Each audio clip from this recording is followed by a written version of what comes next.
إن الحمد لله نحمده ونستعينه من يهده الله فلا مضل له ومن يضلله فلا هادي له وأشهد أن لا إله إلا الله وحده لا شريك له وأشهد أن محمدا عبده ورسوله أما بعد وعليكم السلام ورحمة الله وبركاته.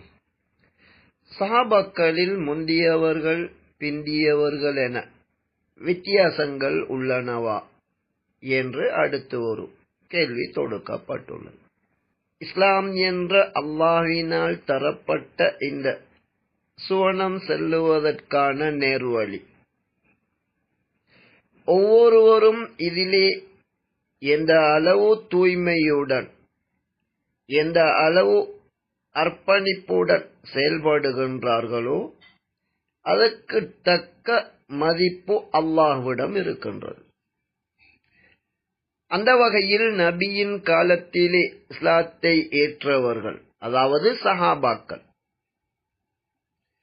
நபி அவர்கள் ஆரம்பம் முதல் மதீனாவிற்கு ஹிஜ்ரத்து சென்று அதன் பிறகு ஒரு இஸ்லாமிய ஆட்சியை நிறுவி அதனை உறுதிப்படுத்துவதற்கான காலம், மீண்டும் மக்காவை வெற்றி கொண்ட அந்த ஃபத்ஹ் மக்கா, மக்கா வெற்றி வரைக்கும் மிகப்பெரிய ஒரு சவாலை, அச்சுறுத்தலை நபி அவர்களும் நபி தோழர்களும் எதிர்கொண்டார்கள். மக்கா வெற்றி வந்ததன் பிறகு மக்கள் கூட்டம் கூட்டமாக அந்த சத்தியத்தை ஏற்க ஆரம்பித்தார்கள். எனவே இந்த ஃபத்ஹ் மக்கா என்பதற்கு முன்னர் யாரெல்லாம் நபியுடைய இந்த சத்திய போராட்டத்தில் நபியோடு இணைந்து போராடி அதற்காக துணை நின்றார்களோ அவர்களுக்கு அந்த மக்கா வெற்றியின் பிறகு அந்த சத்தியத்தில் இணைந்து கொண்டவர்களை விட அதிக கூலி உண்டு, அது அல்லாஹ்விடம் சிறப்பு என்பதை 57வது அத்தியாயத்தின் 10வது வசனத்தில் அல்லாஹ் கூறுகின்றான். லா யஸ்தவி மின்கும் மன் அன்ஃபக மின் கப்லில் ஃபத்ஹ் வகாத்தல் உலைக அஅஸமு தரஜத்தன் மினல்லதீன அன்ஃபகு மின் பஅத் வகாத்தலு.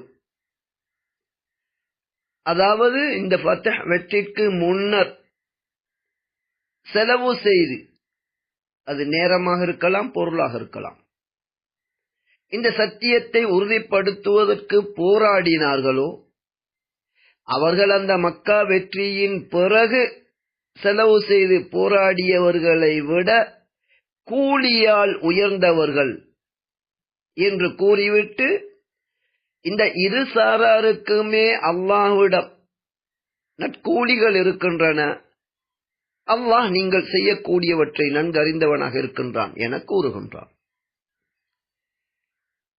இதே விடயத்தின் இவ்வாறு அந்த ஃபத்ஹ் மக்காவிற்கு பிறகு மக்கள் கூட்டம் கூட்டமாக இந்த சத்தியத்திலே நுழைவார்கள் என்பதை அல் குர்ஆனின் 110வது அத்தியாயத்திலே நாம் காணலாம்.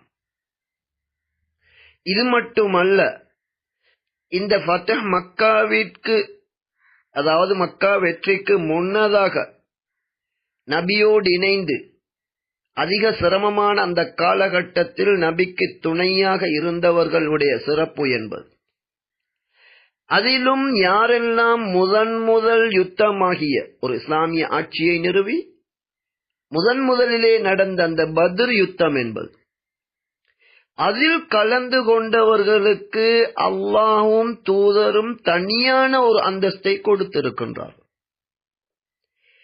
மக்கா வெற்றிக்கு முன்னர் பொதுவாக இந்த சத்தியத்திற்கு இருந்த சவால்களை விட மதீனாவிலே சென்று ஒரு ஆட்சியை நிறுவிய உடனேயே முதலில் ஏற்பட்ட அந்த யுத்தம் என்பது, அது மிகப்பெரிய ஒரு இக்கட்டான சந்தர்ப்பம். அதிலே நபியோடு இருந்து இந்த அல்லாஹ்வுடைய தீனை உறுதிப்படுத்துவதற்காக யாரெல்லாம் போராடினார்களோ அவர்களை நோக்கி நபி அவர்கள் கூறியது என்ன தெரியுமா? நீங்கள் எதனை வேண்டுமானாலும் செய்து கொள்ளுங்கள், அது உங்களுக்கு மன்னிக்கப்படும் என கூறும் அளவிற்கு பத்ர் யுத்தத்திலே கலந்து கொண்ட சஹாபி என்பது அது அல்லாஹ்விடம் மிகப்பெரிய நன்மையை அவர்களுக்கு பெற்றுக் கொடுத்தது. அவர்கள் தீனிலே துரோகம் செய்யக்கூடியவர்கள் இல்லை. அல்லாஹுக்கும் தூதருக்கும் வழிபடுவதிலே அவர்கள் ஒருபோதும் பின்வாங்க மாட்டார்கள் என்ற அடிப்படையிலே ஃபத்ஹ் மக்காவிற்கு முன்னர் நபியோடு இணைந்தவர்களுக்கு சிறப்பு இருக்கின்றது. அதிலும் பத்ர் யுத்தத்தில் கலந்து கொண்டவர்கள் என்றால் அதனைவிட தனியான சிறப்பு இருக்கின்றது என்பதை ஒரு ஆணும் சுன்னாவும் கூறுகின்றது. இதிலிருந்து படிப்பினையாக ஒவ்வொரு முஸ்லிமும் உள்ளத்திலே முழுமையான தூய்மையோடு அல்லாஹ் தந்த இந்த வழியிலே அதற்காக எந்த தியாகமும் செய்ய தயார் என்று இருக்கின்றவர்களுக்கு இவ்வாறு பெரும் கூலி கிடைக்கும் என்பதை நாம் புரிந்து செயற்பட வேண்டும்.